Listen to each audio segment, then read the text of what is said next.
করিম সাল্লাল্লাহু আলাইহি ওয়াসাল্লাম সিন্ডিকেটের বিরুদ্ধে, মজুতদারির বিরুদ্ধে, যে মজুতদারিগুলো ক্রাইসিস সৃষ্টি করবার জন্য হয়ে থাকে সেগুলোর বিরুদ্ধে কিন্তু কঠোর হাদিস রয়েছে। তা তিনি বলেছেন যে কোনো ব্যক্তি যদি সিন্ডিকেট করে তাহলে সেই সিন্ডিকেটকারীকে তিনি বলেছেন আল মালউন আল জালিম মারজুক। যে ব্যক্তি সাধারণ যে প্রবাহ আছে নিত্য প্রয়োজনীয় জিনিসের, সেই প্রবাহ যে ঠিক রাখে সে আল্লাহর পক্ষ থেকে রিজিক প্রাপ্ত হবে। এই হাদিসটা সনদকে মুহাদ্দিসরা কেউ কেউ দায়ী বলেছেন, কিন্তু এই হাদিসটি বিভিন্নভাবে এর মর্ম প্রমাণিত এবং সত্য।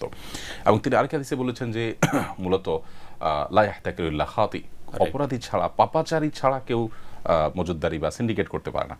দুর্ভাগ্যজনক বাস্তবতা হলো আমাদের সমাজে এক শ্রেণীর মানুষ যারা সিন্ডিকেট, মজুতদারি বা ব্যবসায় অসততার সাথে জড়িত, আমরা টেলিভিশনের স্ক্রিনে যখন তাদের ফেস দেখতে পাই, আমরা যখন পত্রিকাতে তাদের চেহারা দেখতে পাই, দেখি যে তাদের মুখে সুশোভিত দাড়ি, তাদের মাথায় টুপি, তারা নামাজও পড়ছে, কপালে দাগও আছে, এবং তারা হয়তো অনেক মসজিদ মাদ্রাসাও চালান, হয়তো অনেকে অনেক ধর্মীয় কাজ হজমরা করছেন, মসজিদের সভাপতির পরের কথা উনি প্রতিষ্ঠাতা, উনি টাকা দিয়ে তৈরি করেছেন এগুলো, এরকম অনেক মানুষ আছেন।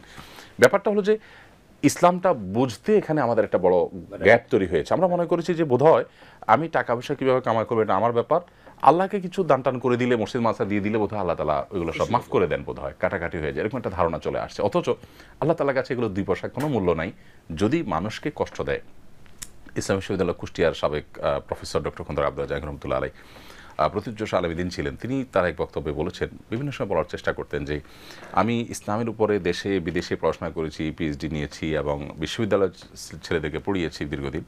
আমার ইসলামের উপর পড়াশোনার পুরো নির্যাস দুই লাইনে যদি আপনাকে বলতে পারেন, তার প্রথম লাইন হলো ঈমানের পর, মেইন ফরজ ইবাদতগুলোর পর আল্লাহ সবচেয়ে বেশি সন্তুষ্ট হন মানুষ যখন মানুষের উপকারে আসে। আর কুফরের পর, বড় বড় কবিরা গুনাহগুলোর পর আল্লাহ সবচেয়ে বেশি অসন্তুষ্ট হন মানুষ যখন মানুষের কষ্টের কারণ হয়।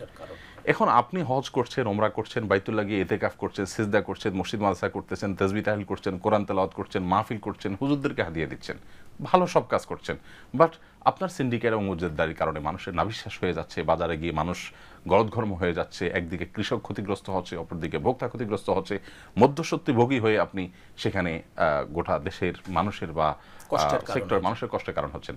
তো আর যা হোক, আপনি ভালো মুসলমান হওয়ার কোনো সুযোগ নেই, আখিরাতের কোনো পথ খোলা নেই।